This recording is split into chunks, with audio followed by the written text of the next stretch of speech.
Hey, it's Joy. I've got big feelings about little things, and I want to talk about it.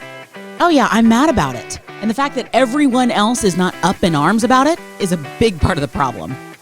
Oh, I bawled my eyes out, like I always do. It was the sweetest thing. Oh, it was the cutest thing. It was the funniest thing. Thanks for being here. Let's go. Hey, thanks so much for being here. I'm happy to be back with you. I'll be honest, I'm doing a little bit better on like getting back to like my normal kind of routine. Last week I was talking about how I had trouble in my post-vacation like slump, and it's coming off a little bit, so we're doing good. I'm kind of back to normal, which for me, a normal circumstance is for me to, I kind of go through these waves where I hit like a little obsessive phase, and I never know what the little obsession is going to be about until it comes to me. And this current one is, for years, I have heard about the interpersonal like goings on in the band Fleetwood Mac. So this is like a band from the 70s, the 1970s. I feel like we have to say 19 now. I know that's not correct, but I just feel like the kids need to know it was last century. The 70s, and have like a very like vibey vibe. Like the one of the singers does a lot of like flowy outfit, kind of witchy type vibe stuff, but there's 5 people in the band, and there was a long history, and everybody's always like, oh, you know, their interpersonal stuff, which I took to mean a breakup. And for whatever reason, some meme, I'm sure that scrolled by just hit me in a certain way. And so I looked to see if there was a documentary about them so that I could learn something. You know, I'm getting obsessed, have been obsessed, or am finishing off an obsession when I start with the documentaries. That's my chosen way to receive information. I'll read a book. I'll listen to a podcast. Well, I do love a podcast, but I love a documentary. Documentary is the jam because I can see, I can hear, it's all the things. And I want someone to do all the work for me. You know, people love to say, do your own research. I don't want to do my own research, actually. I want you to find the top 10 things, answer the top 10 questions I have about this band. Go. And just tell me all the things. And I want it nice and succinct. I want to spend 45 minutes, an hour, maybe 2 hours. And then I want to walk away kind of an expert. And let me tell you something. That little documentary did not disappoint. So there were 2 married couples inside the band. They broke up at the same time. The 5th guy also had some of his own stuff going on. And they, as a group, instead of breaking up as a band, they just kept making music together because, as they all said, which they all talked about it, they all were on this documentary, all sharing their stories, all sharing their experiences. They were like, honestly, at the end of the day, we would listen back to what we did, and it was just too good to skip it. It was like too good to break it up. It was too good to not do it. So we just had to figure out how to do it. And that utterly fascinates me. And so they had one big album where all these breakups were going on. It was called Rumors. And some of that music is really some of the best, like that we still look back and say like, man, that's fantastic stuff. And particularly this one song was not on the album, but it was on the B-side. It was like on the other side of a single that they put out. Anyway, it's associated with it. And when they sing it, Stevie Nicks, one of the singers from the band, looks at the guitar player, who is the one that she broke up with during this time when she was recording it, wrote this song about him. Well, I guess she wrote it during that time and then recorded it, and looks him directly in the face and is like, yeah, I could have loved you, but you wouldn't let me. So I'm going to haunt you now for the rest of my voice is going to haunt you for the rest of your life. Which actually, yeah, it will, because that's one of his most famous songs and it's about him, and it's still getting played all the time. On my own YouTube channel, I've probably played it like 50 times over the last 3 weeks, and it's in my head all the time because that's my little current obsession. Now it's starting to wane because I feel like I've kind of gotten it out of my system. And this must be a person. I don't know if it's like a personality thing of mine, a personality thing for people with big feelings, but I really get wrapped up into stuff. And it's like I have to get it all out. I have to listen to it so many times or watch it so many times or talk about it so many times, and then I can let it go.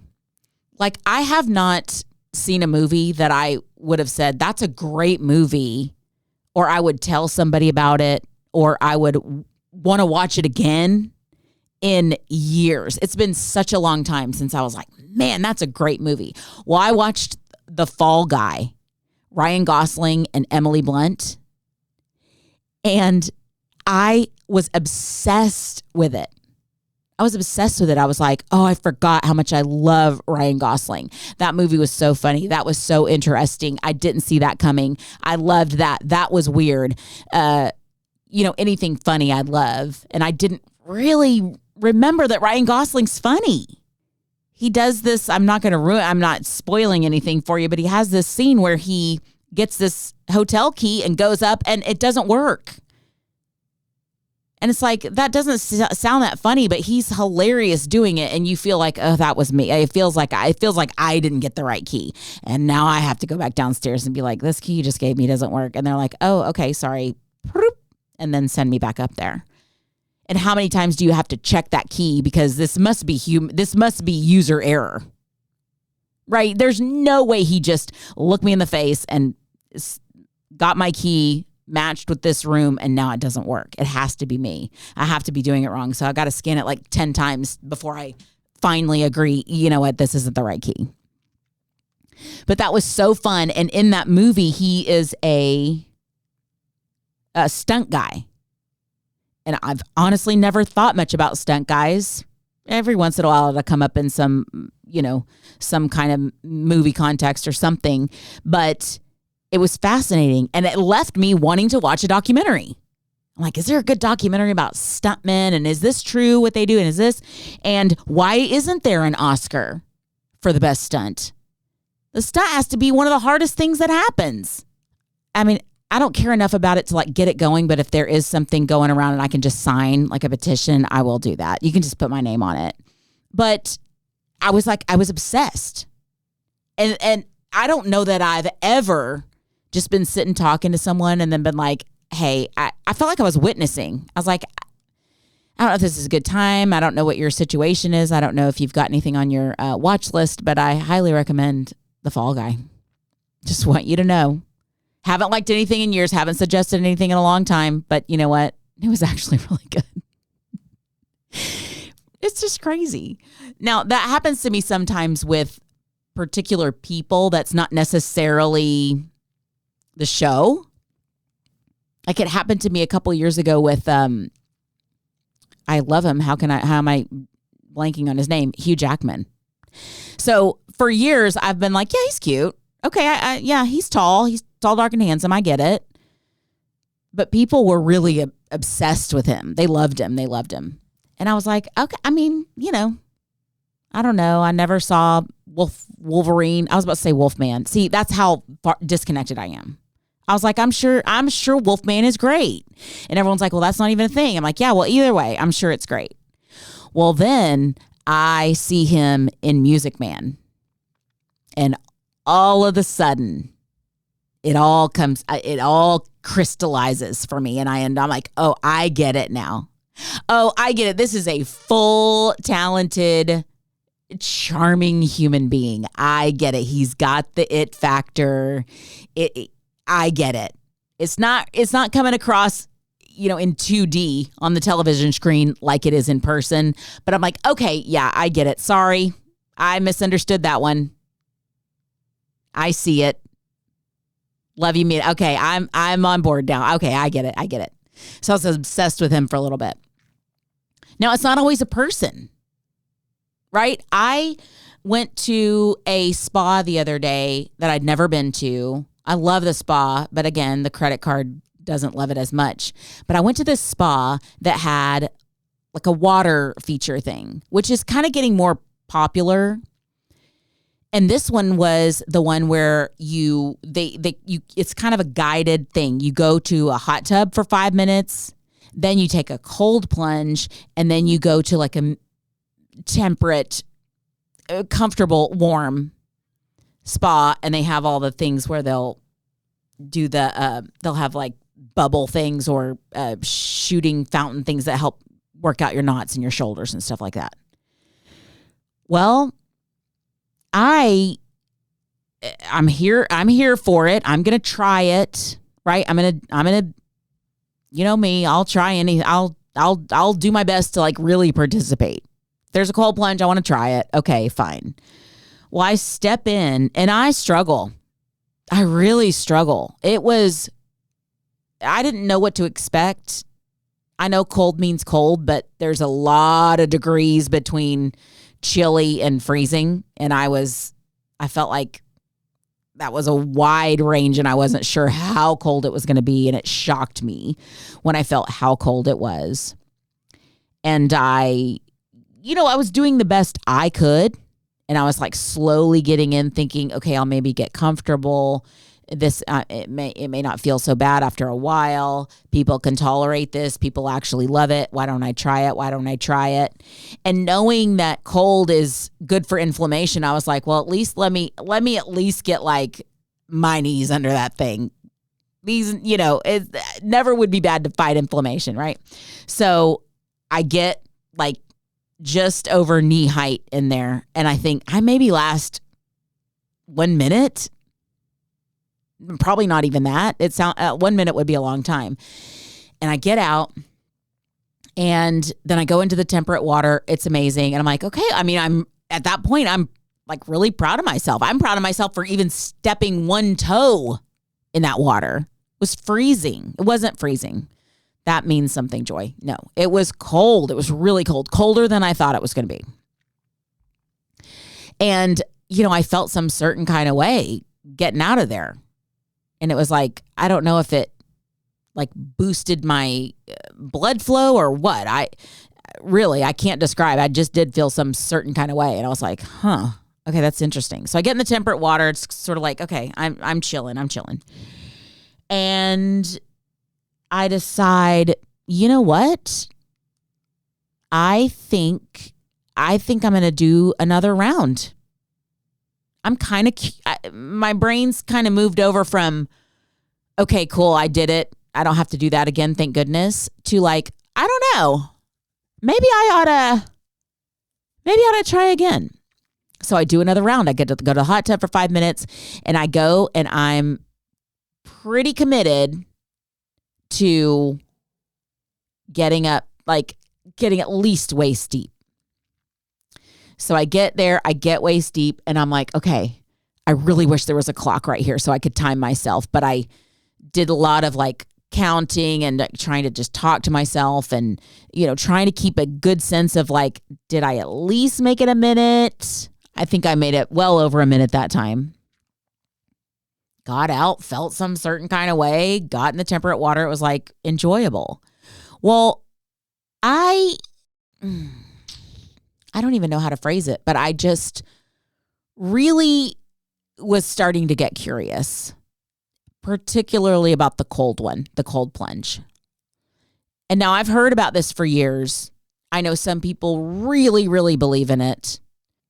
Some people I know have tried it, and it's kind of been in the vernacular for a little bit.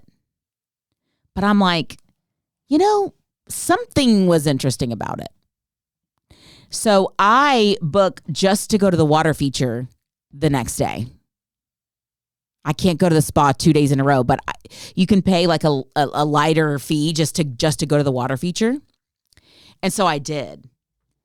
And this time I was like, first of all, I'm not going to slowly creep in. I'm going to immediately go as far as I'm going to go, and I'm going to start counting, and I'm going to try let's just go for the gold. I'm going to try to do like 2 minutes all the way up to my neck. Let's go. So that next day, I'm kind of ready now because my curiosity's now been piqued. So I get in the hot tub, get in the cold plunge, and I go straight down all the way to my neck. And when I tell you, my fight or flight went berserk. I was like, I got to get out of here. My body was telling me, you got to get out of here. Get out of here. You're literally crazy. I can't believe you paid for this. It didn't get into all that because it was just panicking. But it was like, get out, get out, get out, get out, get out. And I had this conversation with myself, like, you're safe. You chose this. You're okay. Take a breath. You can count. You're okay.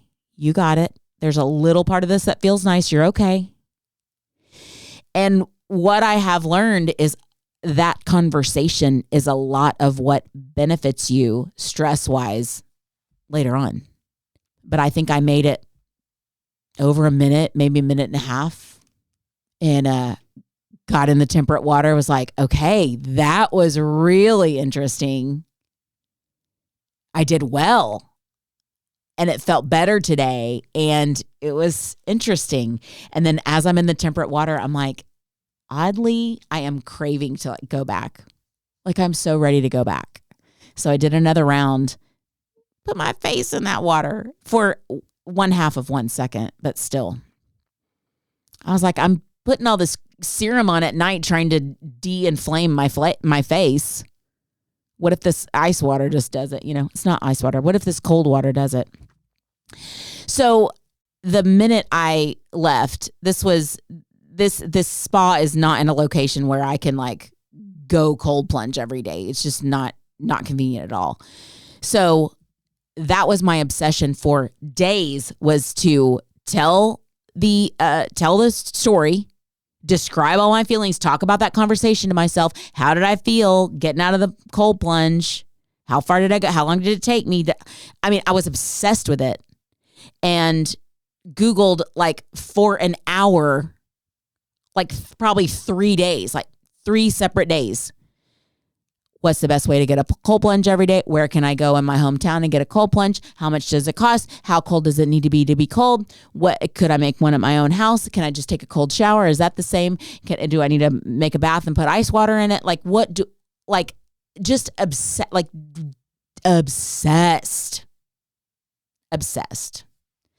And I'm kind of bummed because that obsession did not turn into, I didn't really find like a good match for myself to like have a cold plunge option in my day-to-day life. So now the obsession is kind of waned because if I can't do it, I don't want to sit around thinking about it, But my hope is that even having this conversation will re-spark that, will reignite that. And the next time I talk to you, I'm not going to come live from the cold plunge. That's insane.